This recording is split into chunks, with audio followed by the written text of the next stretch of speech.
right, well, it's the end of the session. The dogs are still in the room together. We have Clover over there and Tansy over here, and I forgot the husky's name again? Bella. Bella is a husky. She's outside, and this is the roadmap to success. Now, I'm going to go through basically in a linear start where we started off.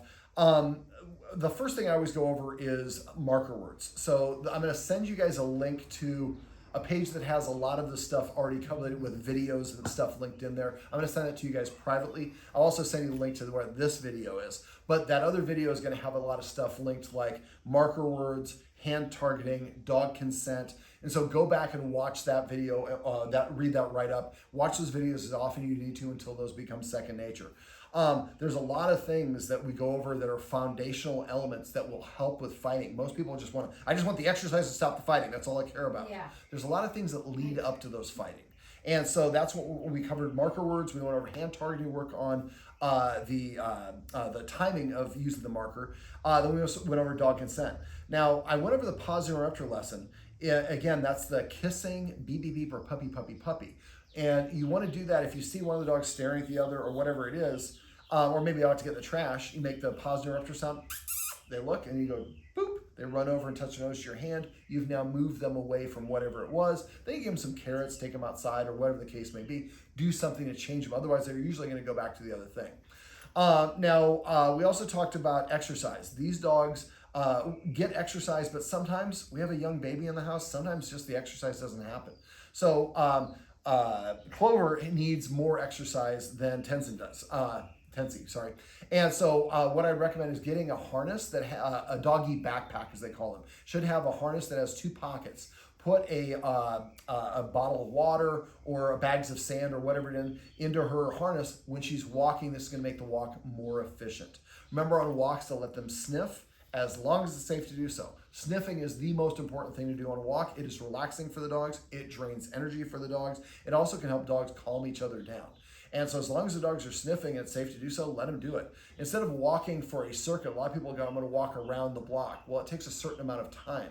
Instead, just however much time you have. I have 10 minutes. I'm going to go out the door, take a right, and walk for 5 minutes, and let the dog sniff wherever it wants. It might only make it one house. You don't care. Then you cross the street for your fresh sniffs on the way back. Another 5 minutes.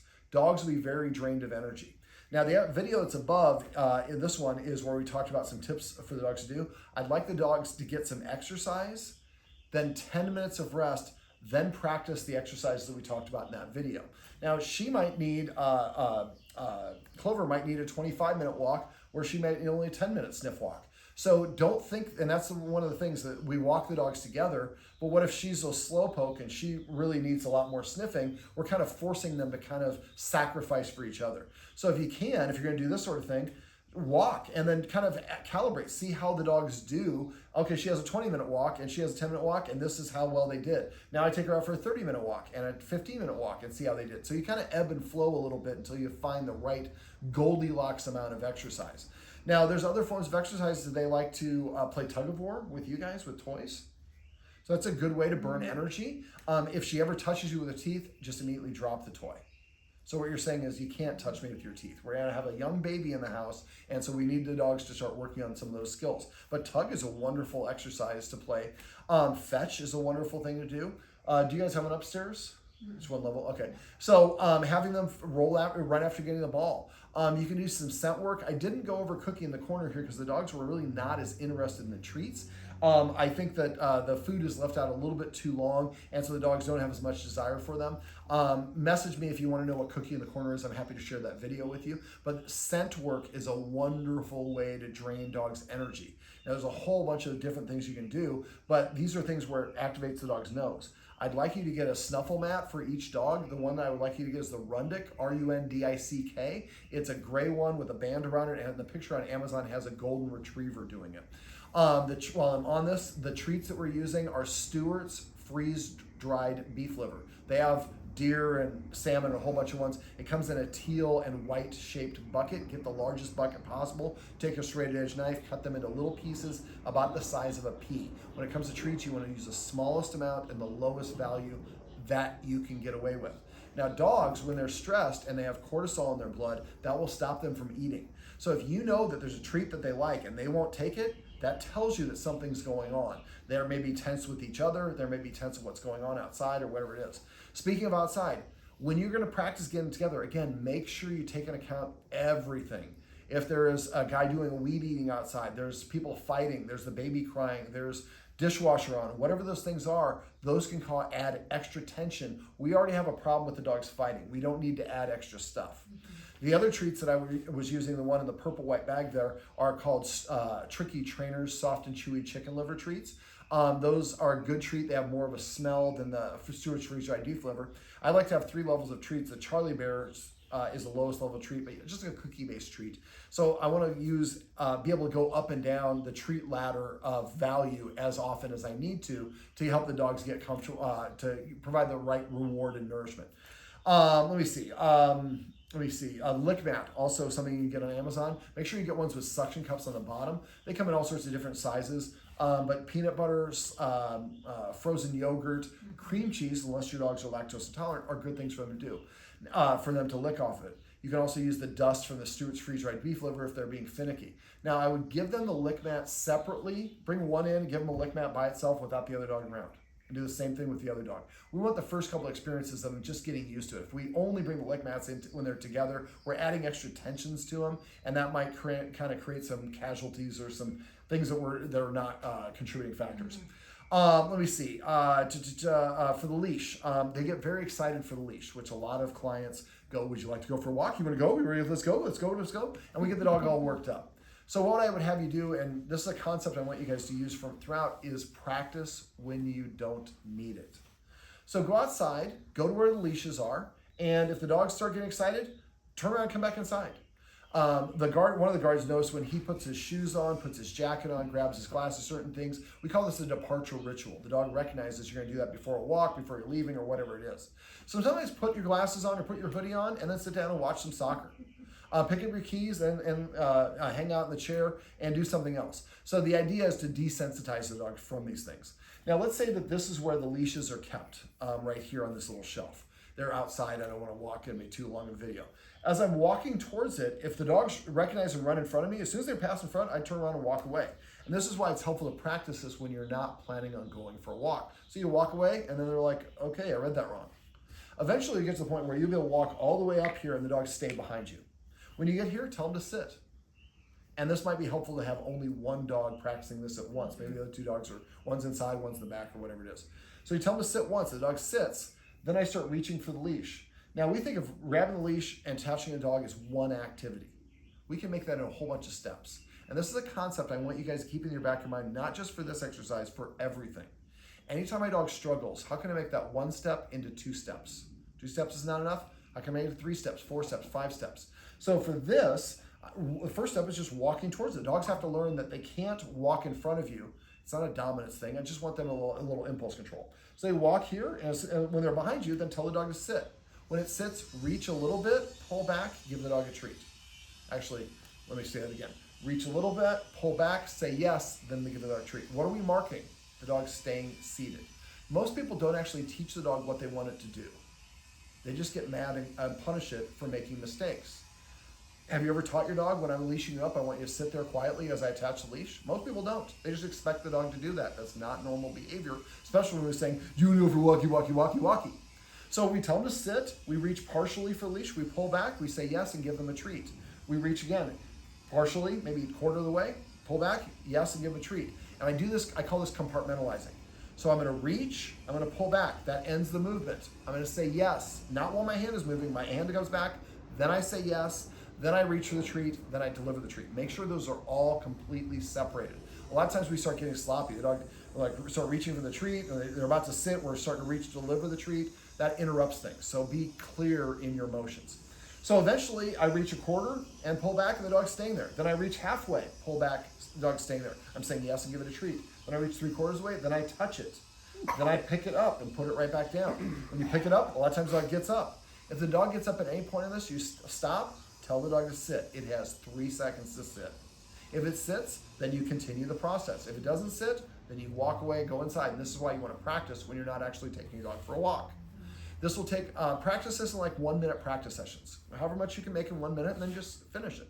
Go do something else. Eventually you'll be able to pick it up, attach it to your dog's collar, then you're going to give them the treat, and you've taught the dog, when I'm leashing up, I want you to just stay seated, I'm going to attach the leash, and then we'll take you for a walk. Now your dog is in a calm, relaxed frame of mind. That's the start of your walk, instead of going crazy and then the start of the walk. That's because we think we're making our dogs happy because we see a smile. Remember, when they're opening their mouth, they're just trying to breathe better. So practice leashing them up without going for a walk.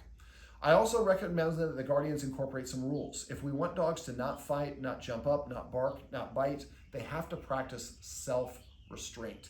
Enforcing rules consistently helps dogs practice self-restraint, helps dogs practice the humans acting like a leader, and especially for herding breeds, they need to see you acting like a leader. It's not dominating them, it's through your normal everyday actions. So some of the rules, and all these rules are going to be a sit, but we have kennels. When you're going to let the dog out of a kennel, go to the kennel and say sit one time. The dog has 3 seconds to sit. If it sits, you say yes and open the door. If it doesn't sit, you go sit down and wait 1 minute. If it's whimpering, you wait for the whimpering to stop, then you wait 1 minute and go back and ask again. One time, sit. Dog doesn't sit, walk away and sit down for 2 minutes. Next time you sit down for 4 minutes, 8 minutes. Keep double the length of time. And again, this is why you want to practice when you're not in a hurry. You don't need to, so you're not rushing to get out the door.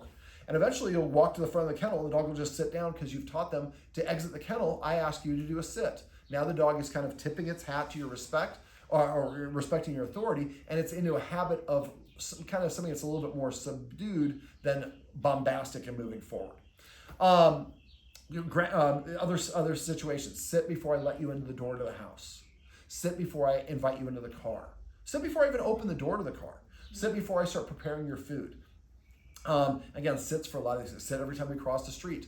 I'd also like the guardians to get in the habit of, there's a technique called nothing in life is free, which just means your dog has to do something before you pet it. You guys are still going to pet your dogs at times when you don't mean to, but try to get in the habit of asking for a sit or a down or whatever it is to get in them understanding that if I want affection from you, I have to do something for you first. Just like you have to, say hi to your coworkers or do your job for your boss or whatever the case may be. The more that they see you enforcing rules, the more that they see you as an authority figure, the more that they adhere to the rules, the more they're practicing impulse control and self-restraint, which helps with a lot of issues, some of the issues that you guys are having for sure. Let me see, what else did we cover? I think that's pretty much about it. Is there anything else you want me to talk about? No, this cover. Get a security camera. The one that I use in my facility is Wise. They're pretty cheap, and they have a good app. And get us SD card or a membership. So you put it up in that corner over there. So if there is a fight, go back and watch the footage from before. What were they doing? What was the tail doing? She does have a tail. I just recognize she has a fox tail. But find out what the ears were doing, what the head movement was doing. How were they moving? How were they breathing? The better educated you are into the things that happen before they react, the better equipped you are going to be to stop those things from happening in the future. So be vigilant, watch your dogs, and make sure you celebrate those good behaviors. Like I said, it's in that first link I'm going to send to you independent, but celebrating it builds confidence in your dogs and teach your dog the behaviors that you want. Remember, all of your attention is rewarding. So don't do that. It's like giving your dog a treat. So instead, find a way to help your dog practice the behavior they want. Break it into steps like we talked about earlier, mark and reward each one, and gradually get there. A good example of this is the kennel. When people kennel train, they always close the door. The one thing a dog doesn't want is you closing the door. So you prove to them every single time you practice, you're going to do the thing they don't want. When I do kennel training, first thing I do, dogs really don't like the kennel, I just reward them to looking at the kennel. They don't have to walk towards the darn thing. Then I lead a treat trail towards the kennel. They walk towards the kennel. They don't even go in it. But looking at it creates a positive association. Walking towards it, the dog is choosing to walk towards it, and good things are happening. Eventually, I put the treats right inside. Eventually, I put the treats further back. Eventually, the dog walks all the way in, gets a treat, and walks all the way out. I'm not closing the door. I don't start closing the door until the dogs start going in there and sitting and laying down on their own. When I do close the door, I have the dog go in there. I start feeding treats through the side of the kennel. The door is here. I'm feeding through the side while somebody is closing the kennel door. And if anytime the dog wants to go out, we open it and let him go out. But the dog's rather stay in there because I'm giving treats to the side of the kennel. And at first it's treat, treat, treat, treat. And after a while it's treat, 1 second, treat, 2 seconds, treat, 5 minutes, treat, 10 minutes. And the dog is practicing being calm in there. But again, instead of just putting the dog in and closing the crate, making it one thing, break it into small steps help your dog be successful and practice those things. And after a while, then you can add a little bit more criteria, but go at your dog's pace. Just because Clover picked it up in 3 practice sessions doesn't mean that she should or your other dog should. So go at each dog's pace, and remember that dog training is not a linear process. It's going to be ups and downs. You're going to have good days and bad days. If you're having a bad day, try to get out on an easy one. One last little note, when it comes to training, keep your training segments small, 1 to 3 minutes maximum. You want to end it on a positive, always a successful repetition. So let's say you're playing the engage-disengage game and one of you is about to come home, you see them outside. Stop the game first before they come in. So you always want to end with a good look or whatever it is, so the last memory they have is of doing it successfully. And I love the fact that she's trying to lay down on her side. The leash didn't allow her to do it, but the fact she wanted to go on her side tells me she's comfortable. And I see Clover over there is on her side, kind of with her back. She's still somewhat pointed towards each other, but she's offering some body language that tells me she's more comfortable. So again, pick and choose your battles. Prepare them by getting them proper exercise, then having them come in here, have a short segment, however long you have time to have them be relaxed. Then when you're done, one goes out the front, one goes out the back, and then you successfully stacked one positive experience on top of another. All right, if they were off leash, I would say that this is Clover and this is Tansy. And Bella is outside. You'll see the beautiful picture of her above. This is the roadmap to success. Remember, everything you do trains your dog. Only sometimes you mean it.